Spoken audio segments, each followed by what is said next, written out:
नमस्कार। आज हम कक्षा एकादशी कंप्यूटर विज्ञान विषय के पहले पाठ के अगले वीडियो के बारे में जानने जा रहे हैं।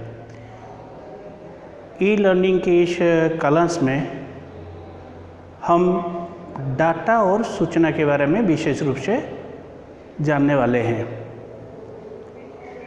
जैसे कि परिचयात्मक क्लास में इंट्रोडक्शन टू कंप्यूटर्स वाली प्रथम भाग में हमने डाटा और इन्फॉर्मेशन के बारे में थोड़ा सा परिचय आपसे करवाए थे।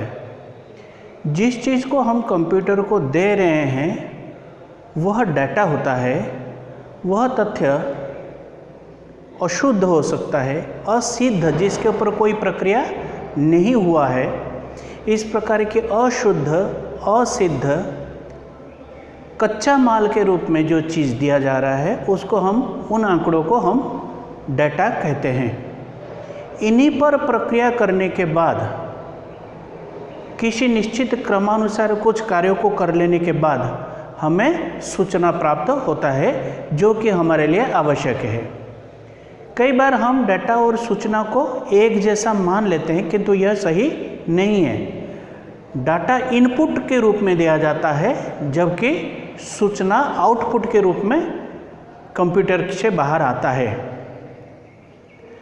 तो अब डाटा किस प्रकार का होता है, डाटा कैसा होता है, उसके बारे में जानने के लिए प्रयास करते हैं। डाटा को मोटा मोटा 3 भाग में बांटा गया है। पहला भाग में, पहले प्रकार में इसे स्ट्रक्चर्ड डाटा कहा गया।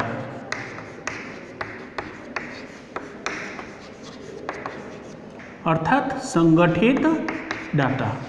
अब संगठित डाटा क्या है? वह डाटा, देखिए जैसे हमने कह दिया कि डाटा किसी भी रूप में हो सकता है। डाटा वो चीज़, ऐसा जरूरी नहीं कि खाली लिखित रूप में या कीबोर्ड के माध्यम के द्वारा दिया गया तथ्य ही डाटा हो सकता है। डाटा एक चित्र भी हो सकता है, एक ग्राफिक्स ही हो सकता है, एक इमेज हो सकता है जिसके अंदर पिक्सेल बाय पिक्सेल, बिंदु बाय बिंदु, बिंदु शब्द जो पर्दे के ऊपर, मॉनिटर के ऊपर जो छोटे से छोटे डॉट जो संभव होता है, जो छोटे से छोटे जो बिंदु संभव होता है उसको हम पिक्सेल कहते हैं। तो वह पिक्सेल बाय पिक्सेल रीड करते हुए, स्कैन करते हुए एक इमेज को संधारित किया जाता है 0 और 1 के पैटर्न में। एक ध्वनि तरंग जैसा आप सुनते हैं, ये भी एक इनपुट के रूप में संधारित किया जा सकता है। इसके लिए माइक्रोफोन का प्रयोग में लिया जाता है। तो इनपुट किसी भी रूप में हो सकता है।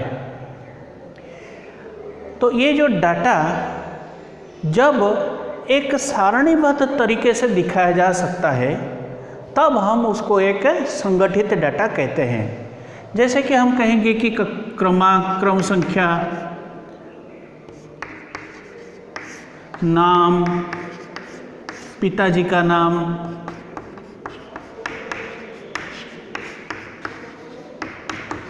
अब ये जो चीज़ लिखा गया है, अगर इसके नीचे हमने कोई तथ्य लिखे, क्रमांक लगा करके कोई भी तथ्यों को लिख रहे हैं, यह एक सारणीबद्ध तरीके से रखा जाता है। इसका एक ढांचा है। तो इस चीज़ को एक ढांचागत, एक स्ट्रक्चर्ड डाटा का माना जाता है। इन आंकड़ों को स्ट्रक्चर्ड डाटा माना जाता है। द्वितीयतः अनस्ट्रक्चर्ड डाटा,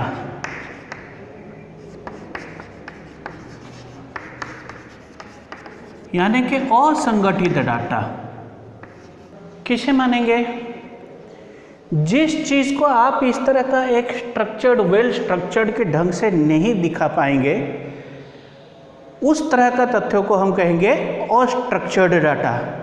जैसे कि आपके अंक तालिका को दिया गया है या किसी भी कक्षा का परिणाम को चित्र के द्वारा बताया गया है, वो जो तथ्य एक PDF फाइल के रूप में या इमेज के रूप या हम कंप्यूटर को जुटा रहे हैं, वो तथ्य किसी ढांचागत क्रम में या सारणी के अंदर, सारणी के रूप में व्यवस्थित करके लिखा नहीं जा सकता।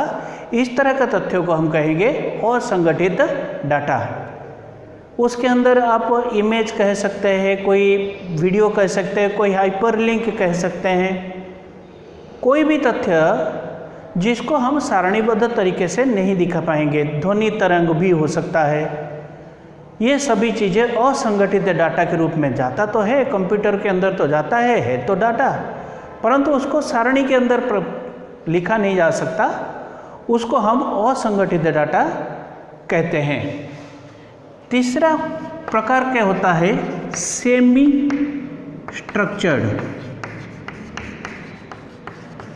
अर्थात अर्ध संगठित। अर्ध संगठित डाटा किसको माना, इसके अंदर स्ट्रक्चर्ड डाटा के तरह श्रेणीबद्ध कलमबद्ध तरीके से, यानी कि स्तंभ के अंदर लिखने की भी प्रावधान हो सकता है, और उस कलम, प्रत्येक कलम के अंदर जो डाटा है वह असंगठित डाटा को समाविष्ट करके रख सकता है। इस प्रकार के डाटा को हम अर्ध संगठित, यानी कि दोनों प्रकार के गुणों को रखता है, उस तरह का डाटा को हम कहते हैं अर्ध संगठित डाटा। उदाहरण के तौर पर आपके एक वेब पेज, एक HTML का पृष्ठ, एक ईमेल जिसके अंदर आप देख सकते हैं किसको भेजना है, टू, ये खंड है, सब्जेक्ट है, CC, BCC, मैटर जिसको भेजना है, कोई अटैचमेंट, अलग प्रकार के, यानी कि उसका अलग अलग खंड तो है, परंतु उस खंड के अंदर असंगठित डाटा को भी लिखा जा सकता है। इसलिए इस प्रकार के तथ्य जो है वह अर्ध संगठित डाटा कहते हैं। एक CSV, comma separated file, Excel के अंदर जो सारणी हम बनाते हैं उसको हम डाउनलोड कर सकते हैं। एक CSV फाइल, यानी कि कॉमा के द्वारा सेपरेटेड हो सकता है, ऐसी मानों को जिसे कॉमा के द्वारा सेपरेट, यहाँ सेपरेशन के लिए, अलग अलग स्तंभ में रखने के लिए तथ्य के आकार समान नहीं हो, तथ्य के प्रकार समान नहीं हो, किंतु कॉमा के लगा के द्वारा, कॉमा एक सेपरेटर के द्वारा प्रयोग में लिया जाता है पृथक करने के लिए, और उसका उपयोग करते हुए हम अलग अलग स्तंभ में लिख सकते हैं। ये जो CSV फाइल, ये भी एक सेमी स्ट्रक्चर अर्थात अर्ध संगठित डाटा के रूप में माना जा सकता है। अब हम देख रहे हैं डाटा को कैप्चर करना, स्टोरेज और उसको रिट्राइवल करना। तो डाटा कैप्चर मतलब क्या है, डाटा बहुत सारे जगह बाहर दुनिया में उपलब्ध होता है, इसको कंप्यूटर के अंदर प्रविष्ट करवाना होता है इनपुट यंत्रों के द्वारा। तो जिन इनपुट डिवाइसेस के द्वारा हम डेटा को विभिन्न प्रकार के विभिन्न माध्यम से सिस्टम के अंदर भेजते हैं, उस प्रक्रिया को कहते हैं डाटा कैप्चरिंग। उदाहरण के तौर पर जैसे हम कीबोर्ड के द्वारा हम डाटा को टाइप करके देते हैं, तो उसके अंदर वर्णमाला के सारे अक्षर और अंक भी है, सब कुछ, जो भी चीज़ लिखित तथ्य है जिसको आप कंप्यूटर के अंदर संग्रहण करना चाहते हैं, इसको कीबोर्ड के माध्यम से हम देते हैं। किंतु कुछ उपकरण ऐसे भी होते हैं जैसे बार कोड रीडर है, एक स्कैनर है, रीडर या कोई कैप्चा कोड के द्वारा अगर कोई तथ्य लिखा गया है तो उसको QR कोड के द्वारा, रीडर के द्वारा पढ़ करके भी उसको कंप्यूटर के अंदर भेजा जा सकता है। इसी प्रकार के कुछ उपकरण हुआ करता था जैसे optical card reader, magnetic ink character recogniser, इस तरह का MICR।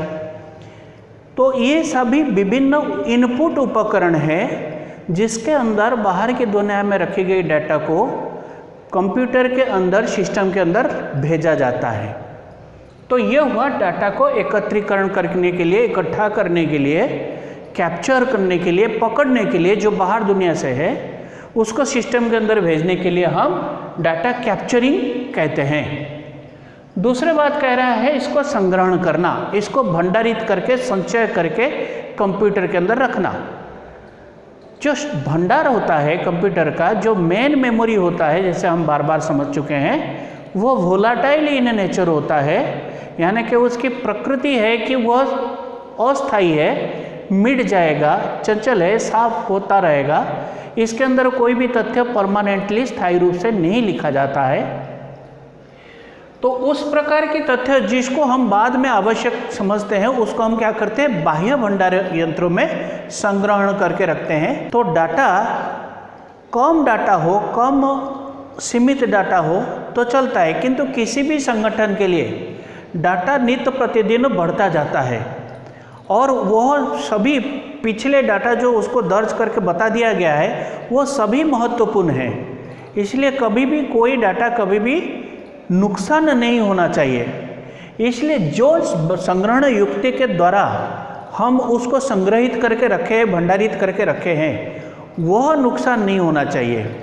उसकी सुरक्षा बहुत महत्वपूर्ण होता है, क्योंकि वह सामान्य यंत्र ही है, तो यांत्रिक भाग है, यांत्रिक पुर्जा है, हर चीज़ की कुछ ना कुछ उम्र है। कोई चीज़ कभी भी समाप्त हो सकता है या उसके जीवन काल समाप्त हो सकता है।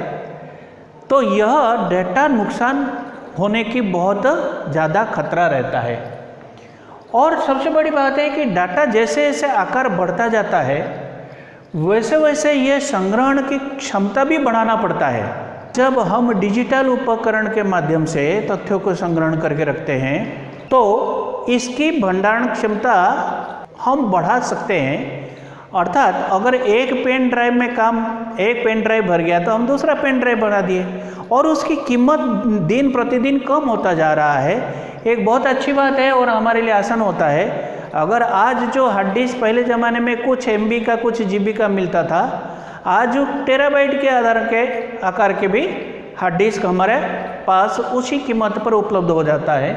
तो कीमत कम हो जाना एक सहूलियत तो देता है, किंतु जो बहुत बड़े बड़े संगठन हैं उनके लिए बहुत सारे डाटाओं की आवश्यकता होती है, तो वो कोई डेडिकेटेड कंप्यूटर का व्यवस्था करते हैं या डेडिकेटेड भंडार युक्तियों का व्यवस्था करते हैं। उसमें कोई दूसरा कारण नहीं, वो खाली भंडारण करने के काम ही करता है, यानी कि संग्रह करके संचय करके रखना का काम करता है। उस तरह का चीज़ों को हम कहते हैं सर्वर्स। ये सर्वर जो होता है यह सिर्फ डाटाओं का संग्रहण करके रख करके जब जरूरत पड़ता है उसको हमको होता है वो हमको जुटा देता है। तो इस प्रकार के यह संग्रहण के लिए हमने विभिन्न प्रकार के उपकरणों का प्रयोग के बारे में जान लिए। अब हम पुनः प्राप्ति करते हैं, तो जिस प्रकार की डाटा को जिस माध्यम से रखा गया है जब जरूरत पड़े तब तुरंत मिलना चाहिए। मान के चले हम हाथ से लिख करके, कोई लेखाकार हाथ से बैठ करके अपने लेखा कार्यों को करता है, आपने फाइल में रोकड़ खाता वगैरह सारे बही खाता को व्यवस्थित करके रखता है, कागज़ और पेन के द्वारा अगर मैनुअली करता है तो शायद हो सकता है उसको करते हुए अभ्यस्त हो गया है। अगर वो कंप्यूटर के द्वारा इनपुट करवाता है तो उसको ज़्यादा समय लग सकता है। उसको शायद संग्रहण करने के लिए, डाटा को लगाने के लिए एक्स्ट्रा मेमोरी की आवश्यकता हो सकता है। यहाँ कठिनाई हो सकता है, किंतु मूल फायदा उसको कब मिलता है? जब आपको एक तलपट चाहिए होता है, एक बैलेंस शीट चाहिए, एक ट्रायल बैलेंस चाहिए, किसी एक लेजर के टोटल यहाँ से यहाँ तक की ट्रांजैक्शंस देखना हो, तो उसके लिए जो अगर आप मैनुअली कर रखे, जैसे पन्ने पलट करके आप घंटों लग करके एक तलपट को तैयार करेंगे, परंतु कंप्यूटर के द्वारा होने पर वो शीघ्र हमारे पास उपलब्ध हो जाता है। आपको खाली एक बटन दबा करके उसको आप आसानी से प्राप्त कर पाते हैं। तो पुनः प्राप्ति करना, डाटा का रिट्राइवल, कंप्यूटराइज या ऑटोमाइजेशन करने का एक सबसे प्रमुख विशेषता है। तो डाटा जहां स्टोर करके रखा गया है उसको वहां से पुनः आवश्यक होने पर प्राप्त करके मेमोरी के अंदर लोड करके विभिन्न प्रक्रियाओं के द्वारा उसके आधार पर सूचनाओं को प्राप्त करना, इसको हम जो पुनः उसको हार्ड डिस्क में या कोई माध्यम से उस सतह से एक्सटर्नल मेमोरी डिवाइसेस से पढ़ते हैं, उसको हम कहते हैं डाटा रिट्राइवल। हम देख रहे हैं डाटा सिक्योरिटी, या आप कहिए उसको बैकअप। क्या होता है कि डाटा में, जैसे मैंने अभी कहा, संग्रहण युक्तियाँ, यानी कि जितने सारे मेमोरी डिवाइसेस है, एक्सटर्नल मेमोरी डिवाइसेस है, वह मैकेनिकल पार्ट्स होते हैं, इसलिए उसके वो यांत्रिक पुर्जे होते हैं। कोई भी पुर्जा कभी भी खराब हो सकता है। तो जब एक मेमोरी डिवाइस खराब हो जाता है तो उसके अंदर रखे गए सारे डाटा नुकसान हो जाता है, हम उसको दोबारा प्राप्त नहीं कर पाते हैं। कभी कभी ऐसा भी होता है जो डाटा हम संचय करके रखते हैं, कोई अनधिकृत प्रवेश, कोई हैकर कहिए, कोई घुसपैठिया, इंट्रूडर्स, ये आपके अंदर नुकसान करने के लिए, आपको हानि पहुंचाने के लिए, आपको आर्थिक रूप से या आपकी बहुमूल्य डाटा को चुराने की प्रवृत्ति से कभी भी कोई भी यह कार्य को, डाटा को नुकसान करने के लिए उन्मुक्त रहता है। तो इसीलिए डाटा को सुरक्षित करना बहुत ज़रूरी होता है। डाटा हो सकता है वो मीडिया खराब होने के कारण से नुकसान हो गया, किसी के द्वारा जानबूझ करके नुकसान करवाया गया, तो इस सब से बचाने के लिए हम उसको सिक्योर करते हैं। तो सिक्योर कैसे करते हैं? सिक्योर करने के लिए हम सामान्यतः सबसे पहले है कि हम उसका बैकअप लेते हैं। हम क्या करते हैं ना, उसकी एक प्रतिलिपि अपने पास रखते हैं, किसी दूसरे जगह में रखते हैं। एक महत्वपूर्ण डाटा का प्रतिलिपि समय समय पर लेते रहते हैं। अगर एक हार्ड डिस्क के अंदर या कोई भी मीडिया के ऊपर कोई डाटा को संधारित कर रखते हैं, तो कोई बाहर भी उसी का नकल समय समय पर रखते हुए उसकी बैकअप रखते हैं, ताकि मान के चले आज ये मेरा कंप्यूटर खराब हो जाता है तो जो चीज़ मेरा बैकअप के रूप में है उसमें से कुछ तो चीज़ें हमारा पुनः प्राप्त हो सकता है। तो बैकअप हम समय समय पर रखना उचित होता है। फिर हम क्या करते हैं, हम उसमें पासवर्ड, अनधिकृत प्रवेश से बचाने के लिए हम पासवर्ड के द्वारा उसको सुरक्षित कर देते हैं। हम पासवर्ड प्रोटेक्शन लगाते हैं। मेरा पासवर्ड मुझे ही मालूम है, मैं मेरा ईमेल अकाउंट को खोल सकता हूँ, कोई दूसरा खोल नहीं सकता।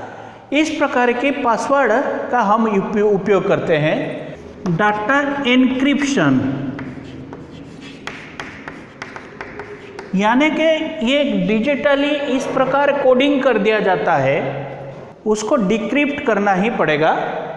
इसको कहते हैं डाटा एन्क्रिप्शन। विभिन्न कूटीकरण यानी कि कोडिंग पद्धति के द्वारा डाटा को किसी निश्चित प्रारूप में बदल दिया जाता है, ताकि बाहर के कोई भी उसको ना बदल सकता है, ना पहचान सकता है, ना पढ़ सकता है। इस प्रकार के हम उसको सुरक्षित प्रदान करते हैं। और कभी कोई हार्ड डिस्क या कोई भी मीडिया अगर हमारा ख़राब हो जाता है तो इमीडिएटली हम देखिए मीडिया के अंदर वास्तव में रहता कहाँ है, कैसे है। एक डाटा के अंदर कहीं एक, मान के चले ये मेरा एक डिस्क है और इसके अंदर मेरा सतह, इस प्रकार की सतह के अंदर कोई फाइल रखा गया है। तो इसके अंदर बहुत सारे, जैसे मैंने पहले भी पिछले वीडियो में जानकारी दिया था, ट्रैक या सिलेंडर्स होते हैं और सेक्टर्स होते हैं।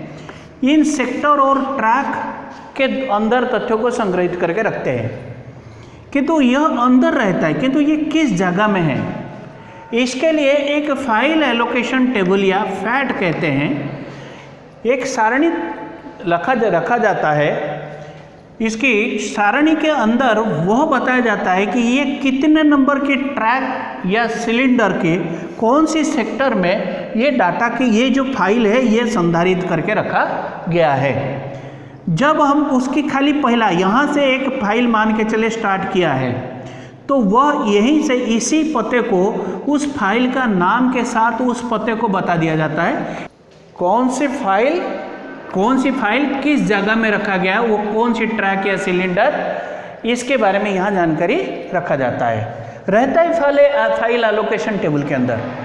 अगर फाइल एलोकेशन टेबल के अंदर सिर्फ डाटा यहाँ रखा हुआ है, फिर भी अगर मैं इस फाइल एलोकेशन टेबल के अंदर ये कहाँ रखा गया है खाली इतने ही एक ही फिगर को चेंज कर दूँ, तो डाटा यहाँ रहते हुए भी इसको प्राप्त नहीं किया जा सकता है।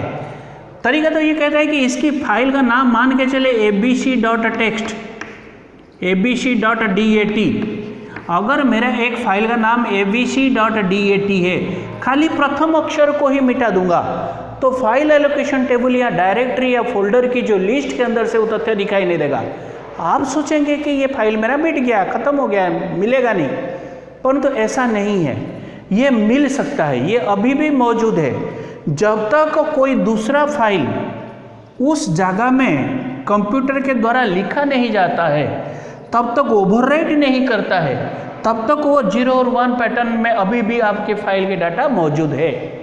कभी कभार हम कहते हैं कि हमारा हार्ड डिस्क खराब हो गया, USB डिवाइस नॉट रिकॉग्नाइजेबल, यानी कि इसको रिकॉग्नाइज नहीं कर नहीं पा रहा है। अब हम मानते हैं कि हमारा हार्ड डिस्क खराब हो गया, किंतु ऐसा आवश्यक नहीं, खराब भी हो जाता है तो भी जब आप उसको बेकार समझ करके बाहर कूड़े में फेंक देते हैं, वहाँ से भी आपके डाटा को जानकार व्यक्ति प्राप्त कर सकता है। इसलिए मेक श्योर, बहुत सुनिश्चित कर लेना चाहिए कि मैं इस प्रकार की कुछ यूटिलिटी सॉफ्टवेयर के द्वारा फुल फॉर्मेट करूं या उसके अंदर कुछ भी नहीं है ऐसा सुनिश्चित करूं। बहुत सारे यूटिलिटी सॉफ्टवेयर्स है, उसके लिए आप करने के बाद ही उसको डिस्पोज करना चाहिए, उसको कूड़े में फेंकना चाहिए, अन्यथा उसको संग्रहित करके उसको आपने, अगर डाटा कीमती उसके अंदर ऐसा कुछ चीज़ हो सकता है तो ऐसे ही कबाड़ी वालों को नहीं देना चाहिए। धन्यवाद।